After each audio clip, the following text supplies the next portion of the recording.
Selamat datang kembali pada kelas pendalaman materi IPS. Pada kesempatan ini kita akan membahas mengenai materi kebudayaan. Adapun lingkup materinya adalah yang pertama, unsur kebudayaan, yang kedua, wujud kebudayaan, dan yang ketiga adalah interaksi budaya yang bersifat asosiatif, yaitu akulturasi dan asimilasi. Hubungan manusia dengan kebudayaan. Manusia tidak akan terlepas dari konsep kebudayaan. Budaya sendiri berasal dari kata budaya yang berarti budi atau akal. Perbedaan manusia dengan hewan adalah dari perilakunya. Manusia merupakan makhluk yang berbudaya. Kenapa? Karena perilaku manusia sebagian besar dikuasai oleh budi atau akal. Dengan akalnya lah manusia menghasilkan alat atau cara untuk menyesuaikan dan mempertahankan hidup. Adapun cara dan alat yang lahir atas akal manusia disebut dengan kebudayaan. Materi selanjutnya adalah unsur kebudayaan. Bapak Ibu, kebudayaan memiliki 7 unsur. Yang pertama adalah bahasa. Yang kedua adalah teknologi.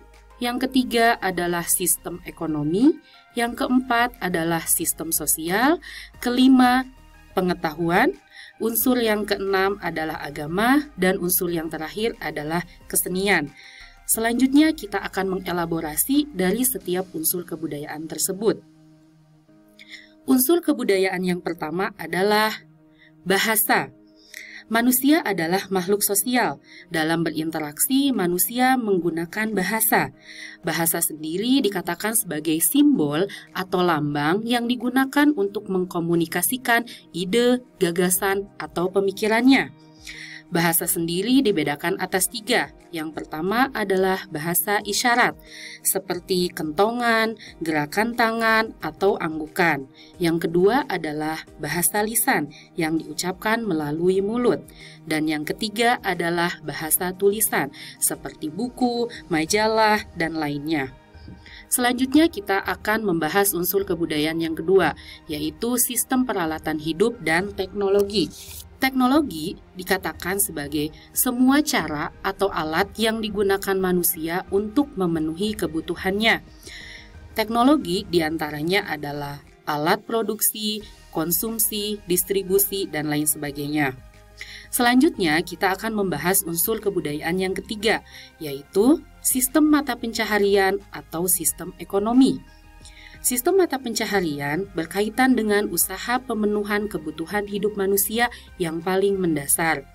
Adapun berdasarkan tingkat teknologi yang digunakan, sistem ekonomi terbagi atas 2 fase. Yang pertama adalah sistem berburu dan meramu. Karakteristik sistem berburu dan meramu adalah hidup masyarakat pada saat itu masih hidup nomaden dan ketergantungan terhadap alam masih sangat tinggi. Yang kedua adalah pertanian berpindah. Dengan karakteristik hujan menjadi sumber pengairan, kemudian masyarakat pada saat itu belum mengenal pupuk ataupun benih, kemudian hasil dari pertaniannya masih digunakan untuk memenuhi kebutuhan sendiri. Yang ketiga adalah tahap pertanian intensif.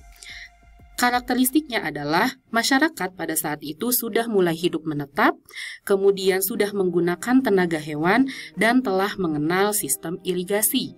Dan yang terakhir adalah industri.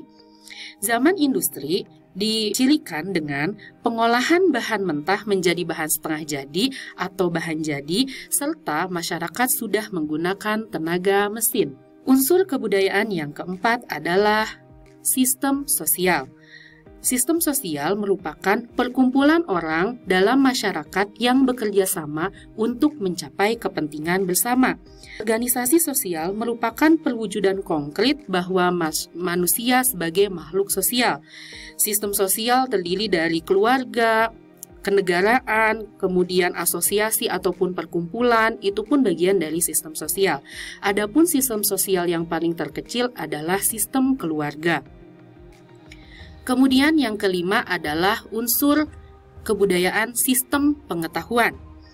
Pengetahuan sendiri diartikan atau dimiliki oleh manusia dari hasil proses belajar dari lingkungan alam, lingkungan sosial, dan lingkungan kebudayaan. Sistem pengetahuan yang paling mendasar diantaranya mengenai tubuh manusia, flora dan fauna, eksak, dan pengetahuan ruang dan waktu. Selanjutnya, kita membahas mengenai unsur kebudayaan yang keenam, yaitu sistem religi.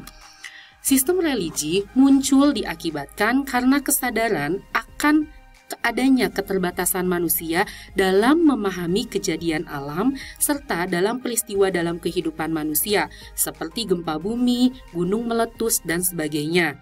Kesadaran tersebut menyadarkan manusia adanya kekuatan di luar dirinya, yaitu kekuatan spiritual.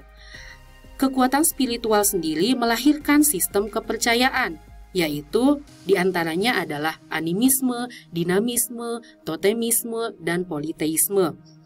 Cara manusia untuk mendekatkan diri dengan kekuatan tersebut diantaranya dengan upacara, kemudian memberikan sesaji, dan lain sebagainya. Selanjutnya kita beralih kepada unsur kebudayaan yang ketujuh, yaitu sistem kesenian. Seni digunakan untuk memenuhi atau mengeksplorasi rasa, keindahan diri, dan jiwa manusia. Kesenian sendiri memiliki erat kaitannya dengan mempertahankan diri dan kepercayaan, seperti tato yang digunakan untuk menyamarkan ketika berburu dan mendekatkan dengan roh nenek moyang. Adapun jenis kesenian kita bisa bedakan menjadi 4. Yang pertama adalah seni rupa. Contohnya seperti seni patung, pahat, lukis, dan lain sebagainya. Yang kedua adalah seni musik. Di antaranya seni suara dan musik itu sendiri. Dan yang ketiga adalah seni sastra yang terdiri dari prosa, puisi, novel, drama, dan lainnya. Dan yang terakhir adalah seni gerak. Di antaranya adalah pantomim dan seni tari. Selanjutnya, kita akan membahas mengenai materi wujud kebudayaan. Wujud kebudayaan sendiri terbagi menjadi 3. Yang pertama adalah sistem budaya. Sistem budaya diartikan sebagai sesuatu yang bersifat abstrak, yang berupa ide, nilai, dan norma.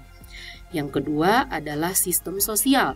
Sistem sosial ini merupakan keseluruhan aktivitas dan tindakan manusia yang berpola. Artinya aktivitas tersebut diulang terus-menerus oleh manusia itu sendiri, seperti upacara keagamaan. Dan yang ketiga adalah kebudayaan fisik, yang merupakan hasil aktivitas manusia yang berupa benda konkret. Artinya, kebudayaan fisik ini bersifat konkret. Di awal kita sudah membahas mengenai wujud kebudayaan dan unsur kebudayaan. Materi selanjutnya kita akan membahas apa hubungan dari 7 unsur kebudayaan dengan 3 wujud kebudayaan. Kita bisa melihat hubungan antara 7 unsur kebudayaan dengan 3 wujud kebudayaan pada gambar yang Ibu Bapak lihat. Dari gambar di sini terdapat lingkaran. Lingkaran tersebut dibagi menjadi 7, yang berarti bahwa kebudayaan memiliki 7 unsur. Kesenian, agama, pengetahuan, sistem sosial, bahasa, teknologi, sistem ekonomi merupakan unsur kebudayaan. Kemudian lingkaran ini kita bagi menjadi 3. Dari yang paling mendalam, tengah, dan terluar. Yang paling mendalam itu diartikan sebagai sistem budaya. Tadi kita sudah membahas sistem budaya bersifat abstrak. Dan yang kedua, yang berwarna orange, ini disebut sebagai sistem sosial atau pola aktivitas manusia. Dan yang terluar, yang berwarna orange atau merah ini menggambarkan sistem fisik. Oleh karena itu, kita bisa simpulkan bahwa kebudayaan memiliki 7 unsur dan setiap unsur tersebut memiliki 3 wujud. Kita contohkan 1, seperti sistem religi. Sistem religi memiliki 3 wujud. Yang pertama budaya, seperti ajaran, falsafah, atau aturan. Dan yang kedua adalah sistem sosial yang tergambarkan dengan warna orange, itu merupakan upacara atau ritual. Dan yang ketiga adalah kebudayaan fisik, berupa candi, masjid, dan lain sebagainya. Begitu pula dengan unsur yang lainnya, setiap unsur memiliki 3 wujud. Selanjutnya, materi yang akan kita bahas adalah kebudayaan bersifat universal. Mengapa kebudayaan bersifat universal? Karena tadi seperti yang sudah saya jelaskan bahwa setiap unsur kebudayaan memiliki 3 wujud kebudayaan. Dan yang kedua adalah seperti gambar yang Ibu Bapak bisa lihat, di sini ada beberapa orang dari negara yang berbeda, mereka memiliki kebudayaan sendiri. Artinya apa? Artinya adalah setiap masyarakat dimanapun dan kapanpun mereka memiliki kebudayaan. Oleh karena itu, kebudayaan bersifat universal karena dimiliki oleh setiap masyarakat. Materi yang terakhir yang akan kita bahas adalah interaksi budaya bersifat asosiatif. Yang pertama adalah akulturasi. Akulturasi dikatakan sebagai perpaduan budaya yang menghasilkan budaya baru tanpa menghilangkan unsur kebudayaan asli tersebut.